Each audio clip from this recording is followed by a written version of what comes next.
organizuar.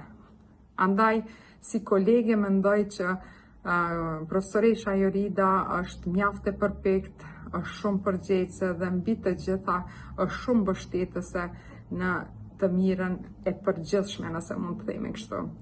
Nga aspekti i miqësisë, natyrisht që i gëzohem faktit që profesoresha Jorida din të balancon shumë mirë çështjen e punës, çështjen e familjes, por edhe të shoqërisë. Andaj jam shumë krenare që afër vetes e kam një mikesh siç është Jorida, duke pas parasysh mbështetjen që ta ofron, pjesën e arsyeshmërisë, argumentimit të shumë situatave që mund të jenë edhe brenge shoqërisë tonë, por edhe neve si individ. Duke pas parasysh bagazhin e profesoreshës Jorida dhe njohuritë e saj multidisciplinare, përveç fushës së saj së ngushtë, ndoshta pyetja ime kishte më qenë pak më ndryshe. Duke pas zhvillimin e fundit të inteligjencës artificiale, a mund ta komenton në raport me privatitetin e dhënave, si dhe natyrisht me të drejtat e njeriut? Kjo kishte më qenë një pyetje ndoshta mos sfiduese për të. Dhe e dyta, natyrisht, a je ende gatshme me shkruajt librin për AI? Faleminderit. Faleminderit shumë, Krenare. Në një unë e pash parafolsen që i kështë shkruar një letër bashorti dhe para gjë që mendova thash mua nuk më shkruan dikush, është e sigurt, po ti më bëre një surprizë.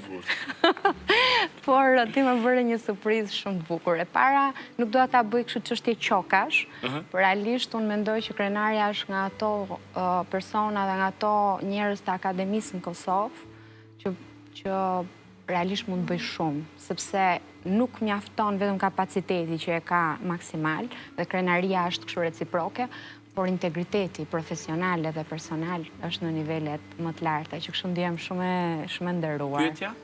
Pyetja, ne i flasim shpesh, se Krenaria është nga ato njerëzit që kur takohesh, nëse ka një ide, domethënë asaj ndrin syt, dhe ajo do të flasi vetëm për atë. Pastaj, kur mbetet pa koha, bëjmë këto muhabetet e zakonshme të grave. E vërteta është që po, është një cënim shumë i madh i privatësisë dhe një nga shtyllat bazë të inteligjencës artificiale që diskutohet është aspekti etik. Pa një rregullim të qartë. Murati po bën diçka. Shpresojmë.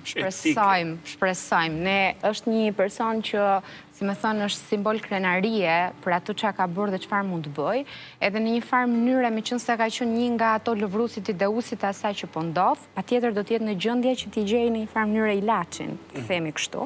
Edhe po, aspekti etik edhe cënimi i privatësisë duhet të jetë në fokus të institucioneve dhe mbi të gjitha për Kosovën të rregullimit të aspektit regulativ, kornizës regulative për këtë çështje.